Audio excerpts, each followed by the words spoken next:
benar-benar mengabdi kepada bangsa dan negara, bukan hanya pengabdi kekuasaan dan meraup pundi-pundi dan hanya sekedar menebar sensasi.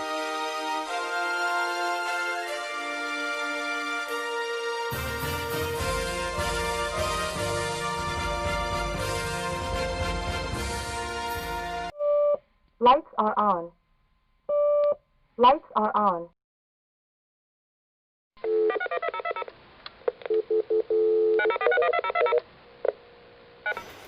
Bismillahirrahmanirrahim. Assalamualaikum warahmatullahi wabarakatuh. Bersama lagi kita di Sabda Semesta. Puji syukur kehadirat Allah Subhanahu wa Ta'ala atas limpahan rahmat dan karunia-Nya, sehingga kita masih bisa bertemu kembali pada edisi kali ini.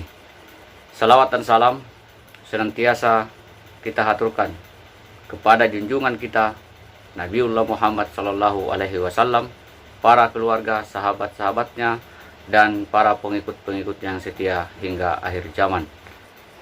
Saudaraku dan teman-teman semuanya, sebagaimana kita ketahui bersama bahwa tanggal 22 Desember tahun 2020, Presiden Republik Indonesia Bapak Jokowi mengumumkan reshuffle kabinet.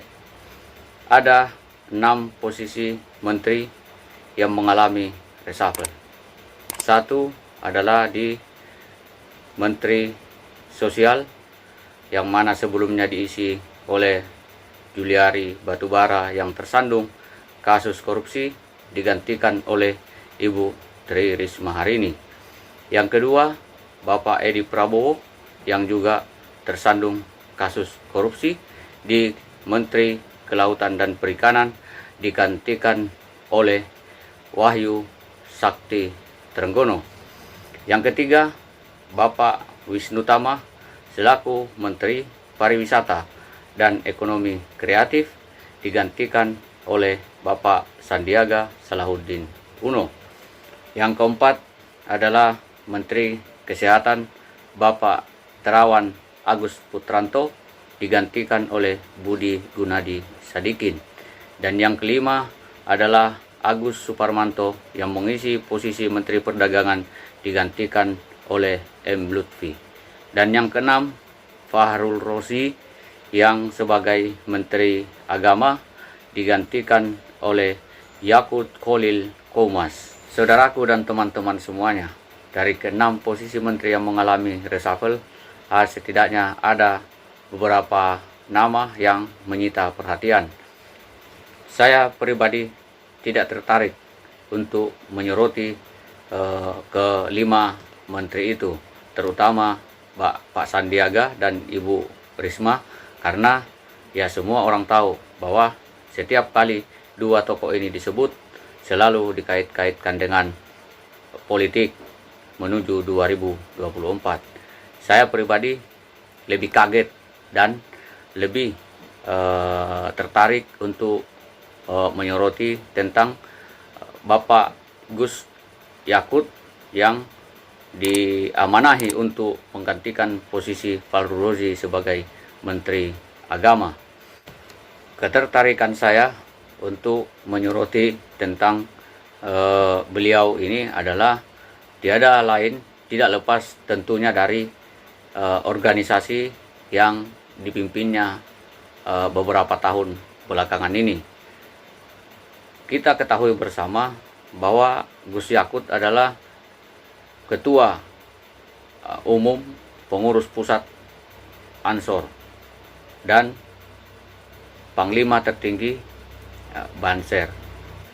Dua organisasi ini, Ansor dan Banser, beberapa tahun belakangan sering sekali melakukan tindakan-tindakan yang di luar kepantasan atas nama menjaga keutuhan Negara Kesatuan Republik Indonesia. Bagaimana mungkin organisasi yang berbasis di agama Islam melakukan tindakan-tindakan membubarkan pengajian misalnya?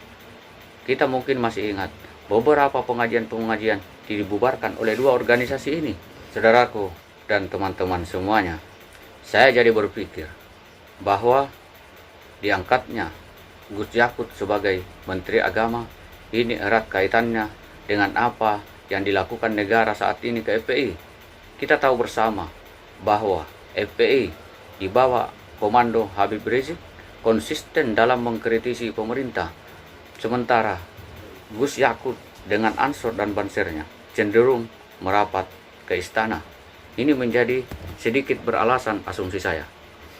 Saudaraku dan teman-teman semuanya, saya pribadi berasumsi bahwa harapan Pak Jokowi dengan masuknya Gus Yakut di dalam jajaran kabinet sebagai Menteri Agama yang notabene-nya sering juga dianggap sebagai representatif daripada umat Islam bisa mengimbangi sedikit karisma FPI yang terlanjur meraih simpati dari publik.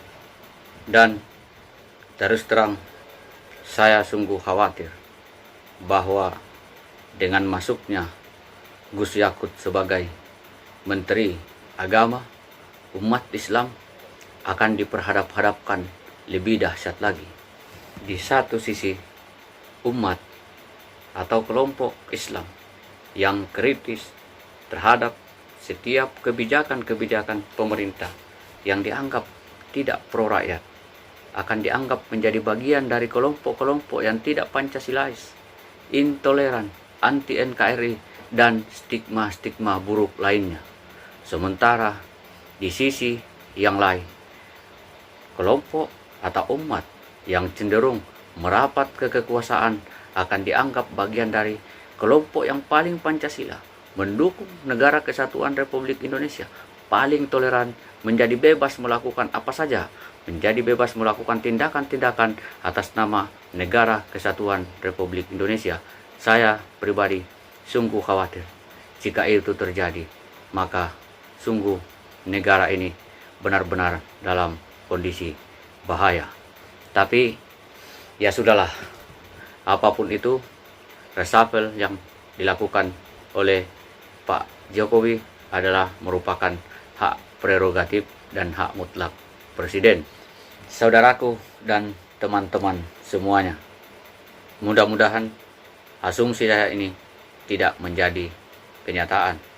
Harapannya Menteri Agama yang baru ini benar-benar menjalankan tugasnya dengan baik sebagaimana yang diamanahkan dan tidak ikut-ikutan seperti menteri pendahulunya yang selalu mengeluarkan pernyataan kebijakan-kebijakan yang meresahkan umat, membuat gaduh umat, menstigma bahwa Islam itu adalah penyimpan teroris dan lain-lain sebagainya.